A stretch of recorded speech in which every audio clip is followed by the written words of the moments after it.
ശ്രീ ഹാഷിം, ഈ CMRL എക്സാലോജിക്ക് ഇടപാട് പുറത്തു വന്നപ്പോൾ തന്നെ CPM വലിയ പ്രതിരോധ കോട്ട കെട്ടുകയായിരുന്നു. വീണ വിജയന് നേർക്കുള്ള EDയുടെ നടപടികൾ അത് രാഷ്ട്രീയ വേട്ടയായി കണ്ടുകൊണ്ടുള്ള സമീപനമാണ്, ആ പ്രതിരോധമാണ് CPM ഇതുവരെ തീർത്തത്. നോക്കൂ, ഇപ്പോൾ ആ CMRL എക്സാലോജിക്ക് ഇടപാട് മറ്റൊരു തലത്തിലേക്ക് കടന്നിരിക്കുകയാണ്. അന്താരാഷ്ട്ര ബന്ധമുള്ള ഹവാല ഇടപാടുകൾ കൂടി വീണയുടെ ഭാഗത്തു നിന്നും ഉണ്ടായിരിക്കുകയാണ്. ഇത് മറ്റാരും പറഞ്ഞതല്ല, ED തന്നെ വാർത്താക്കുറിപ്പ് പുറത്തിറക്കിയിരിക്കുന്ന സാഹചര്യം. എങ്ങനെയാണ് ഈ സാഹചര്യത്തെ ഇടത് നിരീക്ഷകൻ എന്ന നിലയിൽ അങ്ങ് കാണുന്നത്? ഇതിലെന്ത് നിരീക്ഷിക്കാനുള്ളത്? ഞങ്ങളത് ഗ്രാമത്തിലൊക്കെ ഈ മലബാർ ഭാഗത്തൊക്കെ ഒരു പറച്ചിലുണ്ട്, പണിയൊന്നും ഇല്ലെങ്കിൽ പോയിട്ട് ഉള്ളിയുടെ തൊലി പൊളിക്കുക എന്ന് പറയും. ഒരു തമാശ രൂപേണ പറയുന്ന ഒരു കാര്യമാണ്.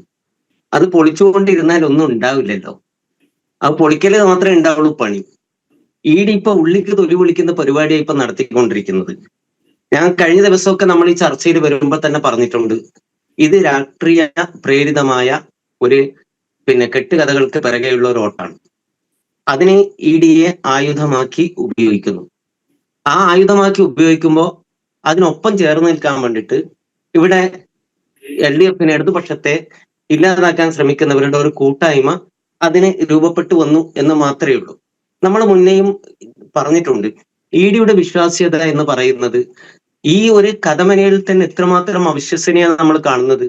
കഴിഞ്ഞ മെയ് മുതലാണ്, മെയ് മാസം മുതൽ നമ്മൾ ഇത് ഇങ്ങനെ ആവർത്തിച്ചുകൊണ്ട് നിരവധി തവണ കയറി ഇറങ്ങി ചോദ്യം ചെയ്ത് ഇതൊക്കെ വലിയ വാർത്തയാക്കി ഇവർ കൊടുത്തുകൊണ്ടിരിക്കുന്നു. പുതിയ EDയുടെ മേധാവി, ഇതിന് മുന്നേ ഒരാൾ ഉണ്ടായിരുന്നല്ലോ, അയാൾ മാത്രമല്ല, EDയുടെ ചരിത്രത്തിൽ 2023 പരിശോധിച്ചാൽ എത്രമാത്രം കള്ളക്കഥകൾ കെട്ടിയുണ്ടാക്കിക്കൊണ്ട് കൈക്കൂലി പണം തട്ടിയെടുക്കുന്ന ഒരു കോക്കസ് ആയിട്ട് അവർ മാറിയതിന് എന്തൊക്കെ തെളിവുണ്ട്. 2023 ഡിസംബറിലാണ് അങ്കിത് തിവാരിയെ Tamil Nadu vigilance anti corruption bureau arrest ചെയ്യുന്നത്. എന്താ കാരണം? ഒരു ഗവൺമെന്റ് ഡോക്ടറോട് അയാളെ കേസിൽ നിന്ന് ഒഴിവാക്കണമെങ്കിൽ അയാളെ രക്ഷിക്കാൻ വേണ്ടി 51 ലക്ഷം രൂപ ആവശ്യപ്പെട്ടതിന്റെ പേരിലാണ് അങ്കിത് തിവാരിയെ അന്ന് അറസ്റ്റ് ചെയ്യുന്നത്. എന്നിട്ട് 20 ലക്ഷം രൂപ അദ്ദേഹം കൈക്കൂലി വാങ്ങി. ഇത് EDയുടെ ഒരു വശമാണ് ഞാൻ ഈ പറയുന്നത്. 2023 തന്നെ നവംബറിൽ naval Kishore Meena Rajasthan ACB arrest ചെയ്യുന്നു. എന്താ കേസ്? 15 ലക്ഷം രൂപയാണ് കൈക്കൂലി വാങ്ങിയത്. ചിട്ടി ഫണ്ടിൽ കൈക്ക് തിരിമറി നടത്തി എന്ന പേരിൽ, അതിന്റെ പേരിൽ അന്വേഷണത്തിൽ നിന്ന് ഒഴിവാക്കാനെന്ന പേരിലാണ് അന്ന്.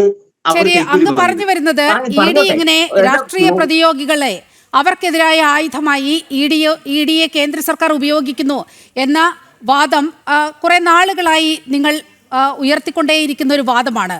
പ്രത്യേകിച്ച് ഇടതുപക്ഷം അതിൽ ഈ വീണയുടെ കാര്യത്തിലെല്ലാം തുടക്കം മുതൽ എടുത്ത ഒരു നിലപാടാണ്.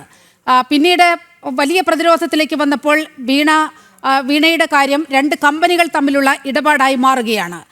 പിന്നീട് അതൊരു സ്വകാര്യ വ്യക്തിയുടെ കേസായി മാറുകയാണ്. യഥാർത്ഥത്തിൽ ഇപ്പോൾ ഇടതുപക്ഷത്തിൻ്റെ CPMന്റെ നിലപാട് അങ്ങയോട് ചോദിക്കാൻ കഴിയില്ല. കാരണം CPMന്റെ പ്രതിനിധികളെ ഈ ചർച്ചയിലേക്ക് അവർ അയക്കുന്നില്ല എന്നുള്ളൊരു തീരുമാനമുണ്ട്. അപ്പോൾ ഇടതുപക്ഷത്തിന്റെ ഭാഗമായി നിൽക്കുന്ന താങ്കളെ സംബന്ധിച്ചിടത്തോളം ഈ വീണയുടെ കേസ് പാർട്ടിയുമായി ബന്ധപ്പെട്ടതാണോ, വ്യക്തിപരമായ കേസാണോ കാണുന്നത്? എന്താണ് നിങ്ങൾ ഇക്കാര്യത്തിൽ ഒരു നിലപാട്? ഇത് തുടക്കത്തിൽ ഞാൻ പറഞ്ഞല്ലോ, ഇത് ഒരു പകപോക്കൽ രാഷ്ട്രീയത്തിന്റെ ഭാഗമായി ഉപയോഗിക്കപ്പെടുന്ന, രാഷ്ട്രീയപരമായിട്ട് കൈകാര്യം ചെയ്യപ്പെടുന്ന ഒരു കേസാണ്.